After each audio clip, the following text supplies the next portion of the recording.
The gunshot cracked across the dusty street of Millbrook Flats, and every soul on that boardwalk froze except for the woman standing tall in the center of it, smoke curling from the barrel of her father's old Colt, her eyes blazing like she'd been waiting her whole life for someone to test her. They said Hannah Marsh was too much woman for any man in the territory, too outspoken, too proud, too skilled with a rifle and too unwilling to bow her head, and on that particular afternoon in the spring of 1878 she had just put a bullet through the hat of a cattle baron's son who thought he could drag her off her own porch. Nobody moved. Nobody breathed. And from the far end of the street, a stranger on a dusty bay horse watched the whole thing unfold with the quiet calm of a man who had seen worse and admired more. If you believe in kindness, in faith, in redemption, and in the kind of second chances that only the Lord and a good heart can deliver, I ask you now, before this story carries you any further, to like this video, leave a comment, share it with someone who needs a little hope today, and subscribe to walk this frontier trail with us. Now let us return to Millbrook Flats, where the dust was still settling and a woman's whole life was about to change. Hannah Marsh had grown up on the hard edges of Kansas territory, raised by a father who taught her to shoot before she could properly braid her own hair, and a mother who died of fever when Hannah was only 9, leaving the girl to grow up surrounded by cattle, canvas tents, and men who did not know what to do with a female who refused to be delicate.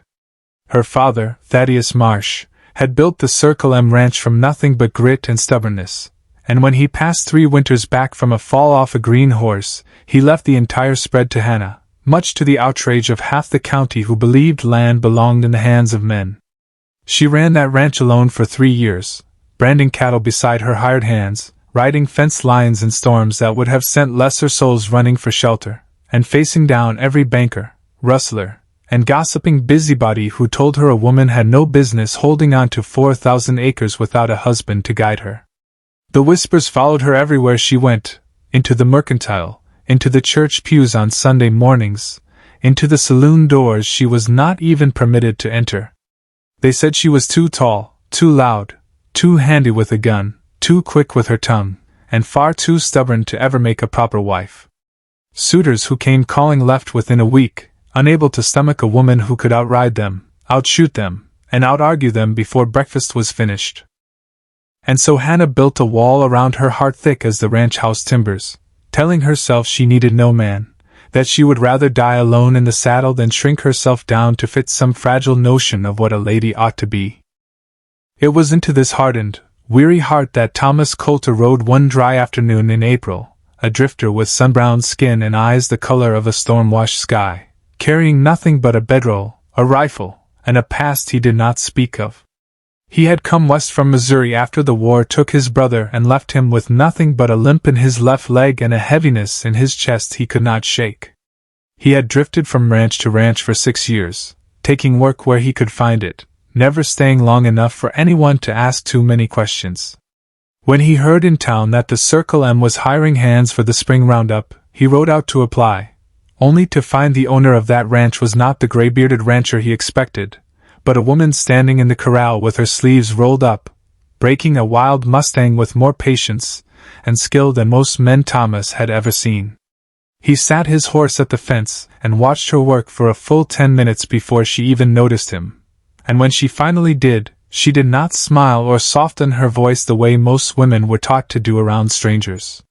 She simply asked him plainly if he could ride, if he could rope, and if he had a problem taking orders from a woman, because if he did, he could turn his horse right back around.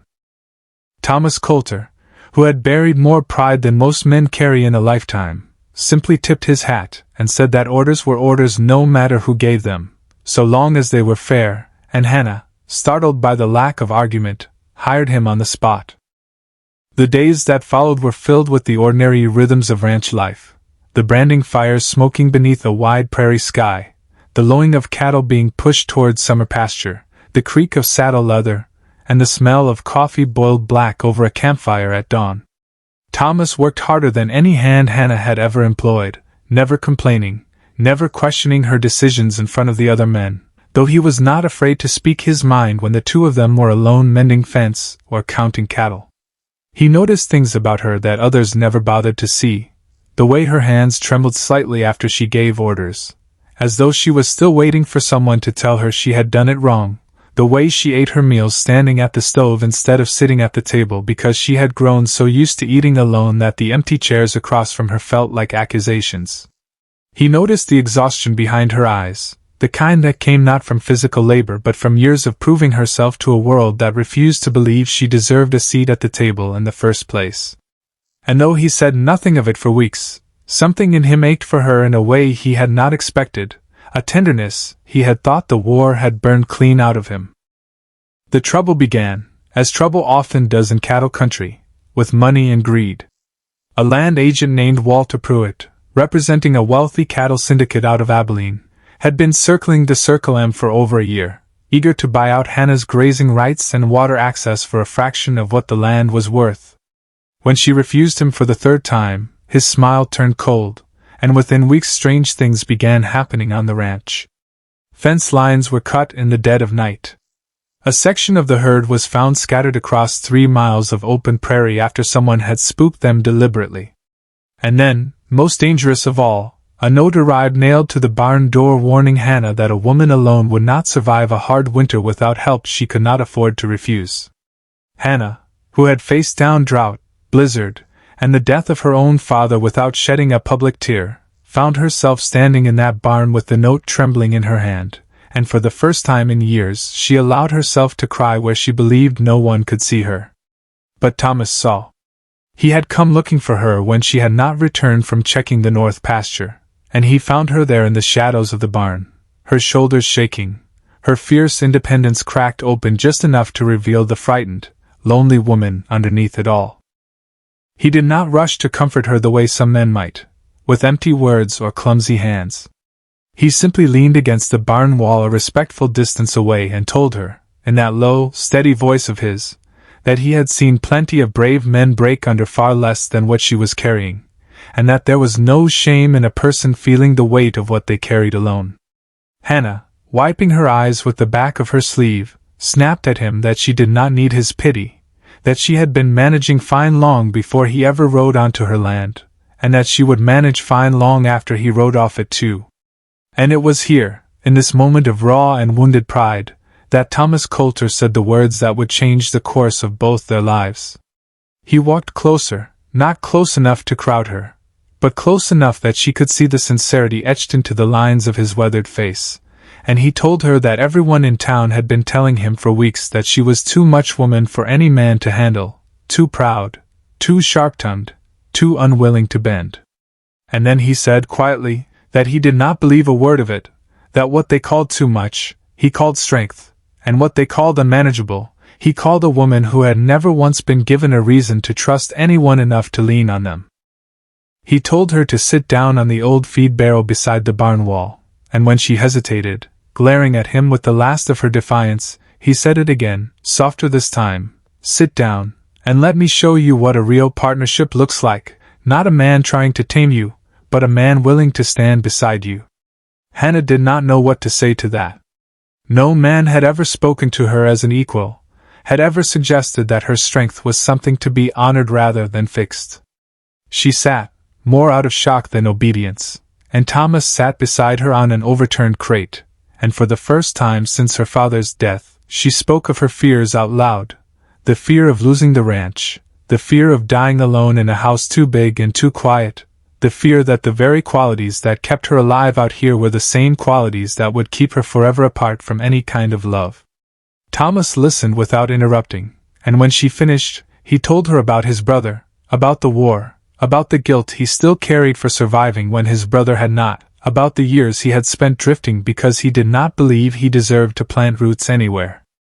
In that barn, beneath a roof patched with tin and moonlight slipping through the cracks, 2 broken and battle-worn souls found something neither of them had been looking for: understanding. But the peace of that night did not last. Walter Pruitt, furious at being refused yet again, hired a group of men with more greed than conscience to force Hannah off her land once and for all. They struck at dawn, 3 days later, setting fire to the hay barn and driving off half the herd under cover of smoke and confusion. Hannah woke to the smell of burning wood and the screaming of terrified horses, and she ran from the house with nothing but her nightclothes and her father's colt, screaming for her hands to wake and fight. Thomas was already moving, rifle in hand, directing the other cowboys to cut the remaining cattle loose from the burning corral while he rode straight into the chaos to find Hannah, who had positioned herself between the flames and the house, firing at the shadows of men trying to drive off what remained of her herd.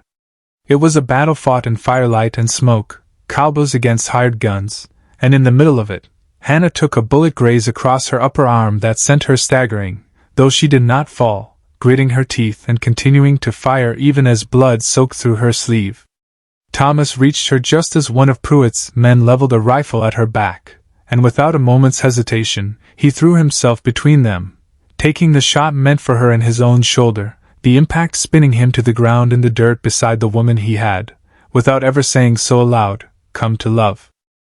The fight ended when the sheriff of Millbrook Flats, a steady lawman named Roy Hutchins who had long suspected Pruitt's dealings, arrived with a posse just as the sun broke over the ridge, arresting the surviving raiders and vowing to bring Pruitt himself to justice for orchestrating the attack.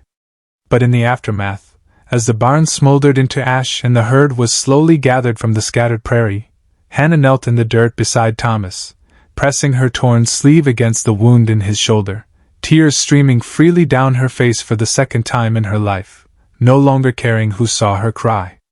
She told him, voice breaking, that she had spent so many years believing she needed no one, building walls so high that even kindness could not climb them, and that watching him take a bullet meant for her had shattered every one of those walls in an instant.